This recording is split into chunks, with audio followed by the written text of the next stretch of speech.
But you see, what I understood, and for me, this was my journey with the whole hip-hop. Hip-hop will change you without your permission. It will give you character, attitude, personalities you never consented for.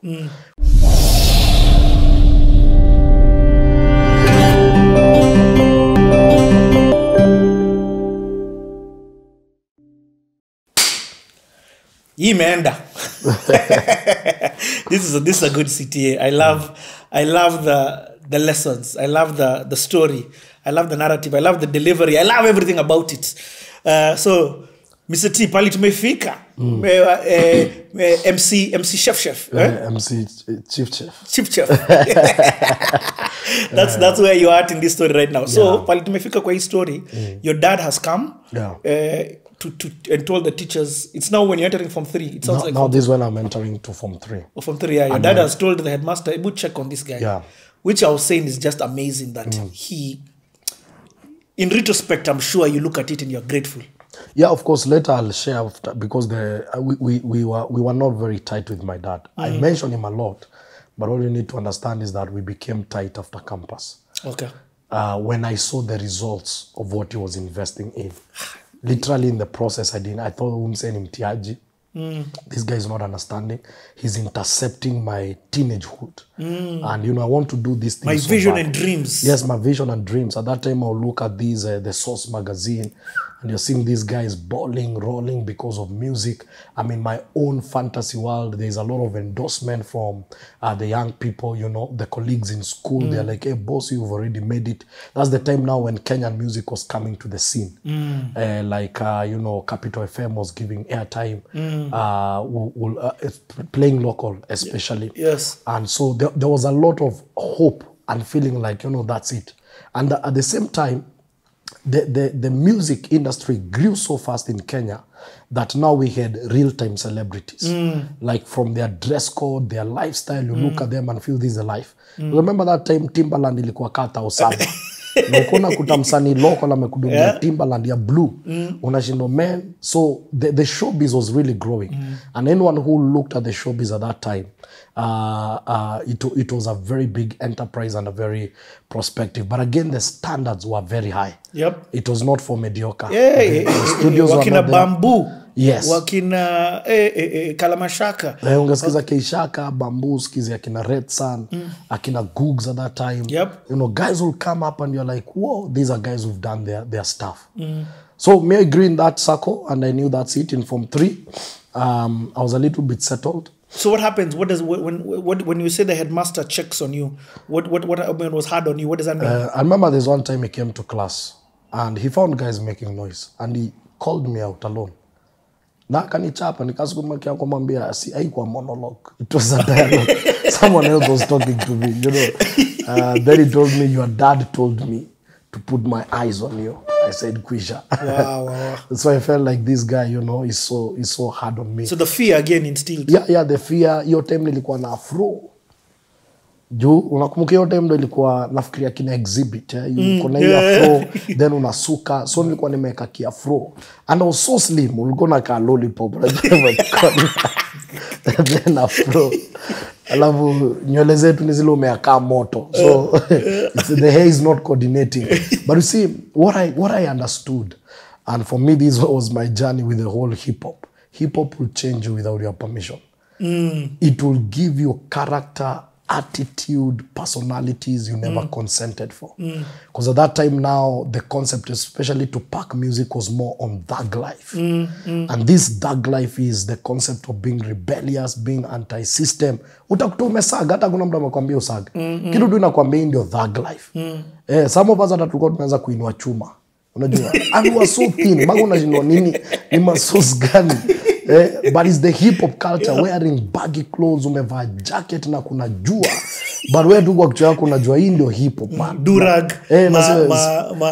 What was it called? The other ones. Ni durag. No, kuna durag yo. Oh, bandana. Yeah, bandana. Bandana nini. And I tell you the truth, this thing really got into my head without my knowledge. And this gangster mentality, revolutionary, anti-system, got into my system. To a point in Form 3, we almost, we organized something close to a strike. that flopped. And I think that was my first wake-up call. Because the seminary was against buying of foodstuffs. Because one of the rules of the seminary is that once we enter, we are all equal.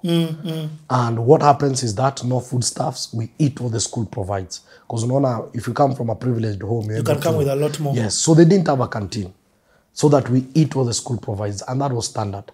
So the Form 4s and Form 3s were being left behind. And we felt, no, this time it's time to bend the rules kidogo. And the headmaster said, the school rules continue as they are supposed to be. You wake up at 5:30 and you sleep at 10. And we said no.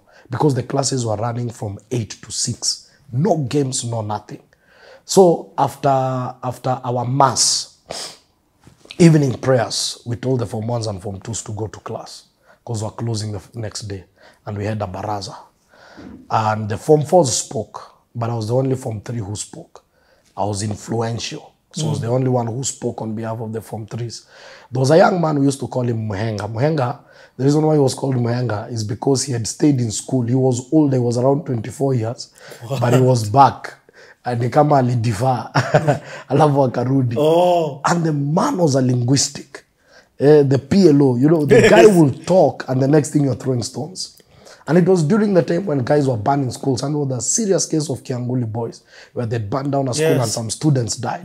So this guy is one who came and finished the meeting. The current head boy was writing notes. So the guy stood and said, guys, a time has come. It's either we hire or we fire. We make or we break. It's either you are for us or against us. Meeting ilishia. The whole school got scared. So the head boy legally captured ni hire or fire. And you see their schools burning down. Yeah. So the head boy went and briefed the headmaster. This guy about to fire. These guys tomorrow they have agreed. Because I'm the one who came now. What I told them is tomorrow when we go, because we were supposed to be given a break to go and shop, just to make sure we had to a shopping. We say tomorrow when we go, let us all shop. Walimu hawezi tufukuza chuo, wanataka hii pesa ya tuition. Hawezi tupiga suspension si wote. So if all of us break the rule, we're on the safe side. And now the guy now said, it's either you are for us or against us. Uchali anaongea sio nilikuwa na 20 bob. Because my dad alikuwa anafuata school rules. Yes. Yali ambiwa, watoto wanakula shule, wanalala shule, pocket money ni ya nini. Sina kuvuta bangi.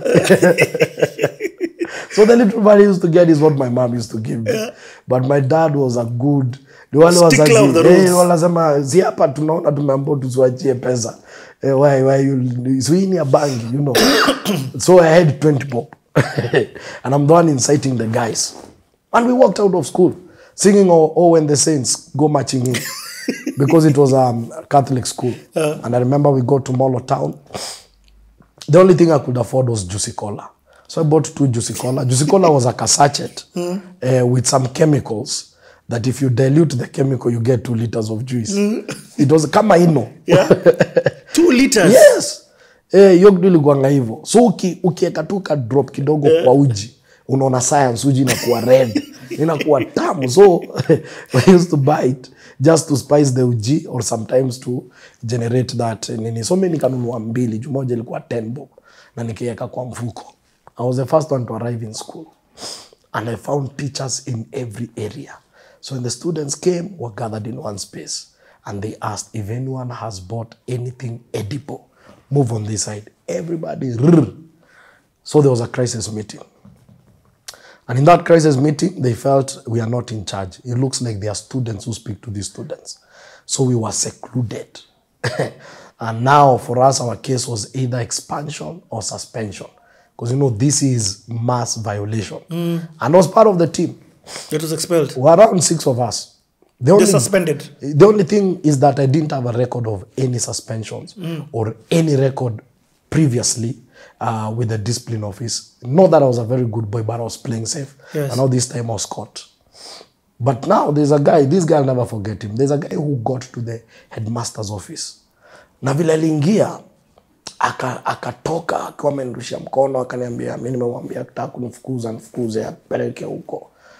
Nikajua kumbe tunaweza ongelea headmaster hivyo. Mimi huyo alikuwa anaitwa rector. Nikaingia akaniambia do you know Githinji was here, kneeling down, crying, telling me about his father. Nikajambia ujamaa vile ananiambia hapa leo.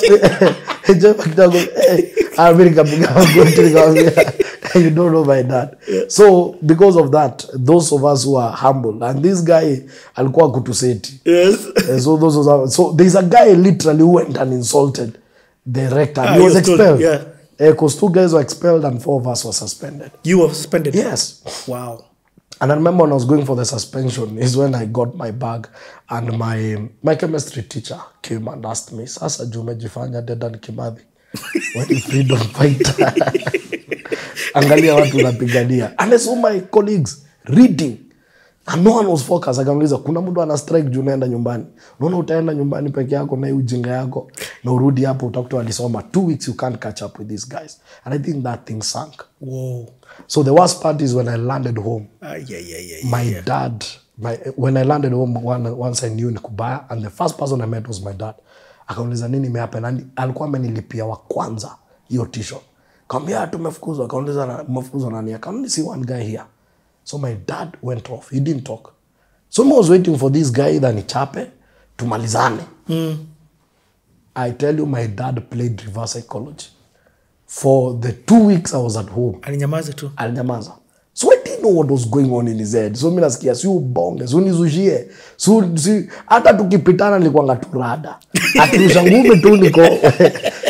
This thing tortured me. I can imagine. Yeah, until he sat me down, he said, you know what, at the end of the day, may I have my papers, I have my wife, and even the law gives me the leeway to stay with you until when you are 18. And so I think I've done my part.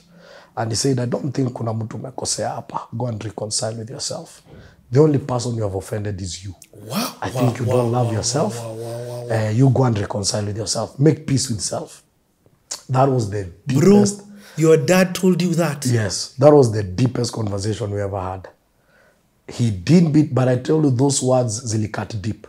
Because I kept on asking myself, by the way, do I love myself? You know, leave all these approvals from outside. And he took me back to school.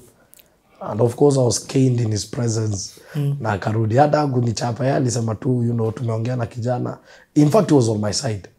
He said, "Tumeongea na kijana, he looks remorseful, but let's see what will happen." And at that time, the rector in charge alikuwa mwalimu wetu wa CRE. Nimerudi after 2 weeks kufanya exam ya CRE napata 100. I was index 12.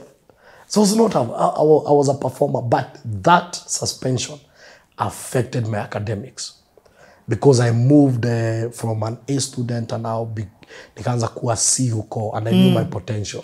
But why did you fail? Why did you go down? I thought especially after what your dad has, there's a turmoil within. The 2 weeks were more of a crash program. Whatever they covered in those 2 weeks was so major that I was left behind. Because now when we got into Form 4, they assumed all of you have covered the syllabus in Form 3. So when the exams are coming, you realize it's like covering like losing a whole semester.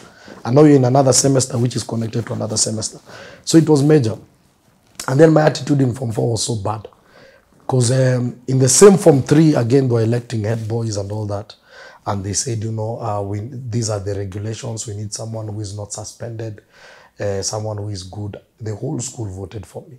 So the school had to force a head boy.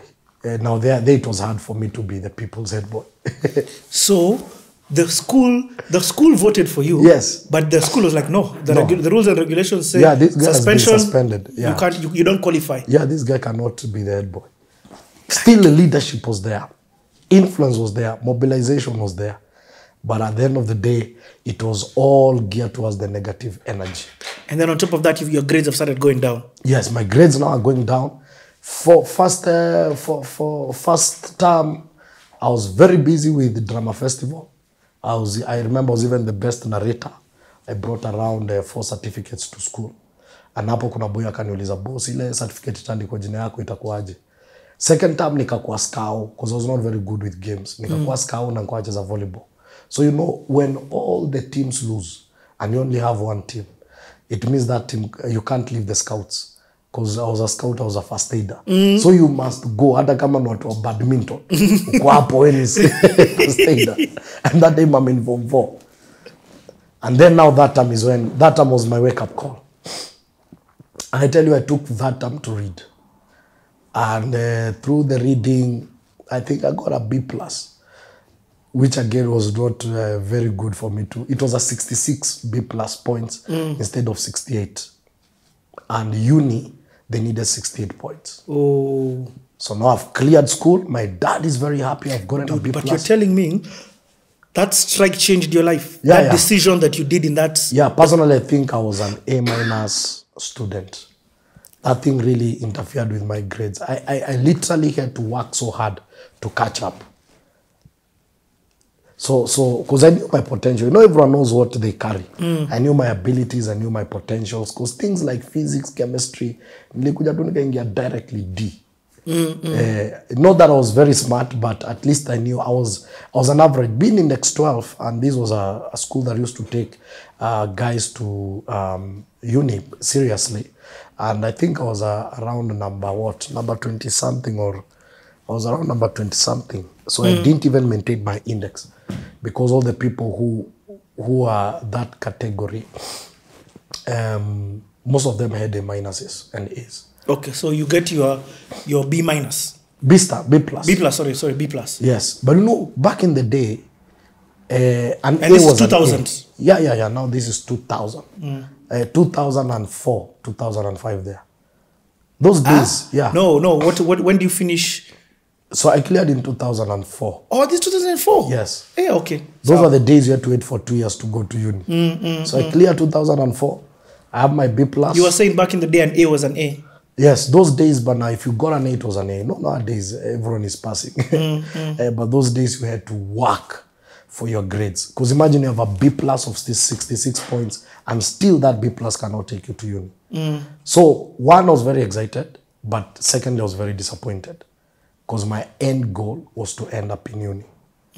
That disappointment brought mixed reactions. Now, in my next phase after high school.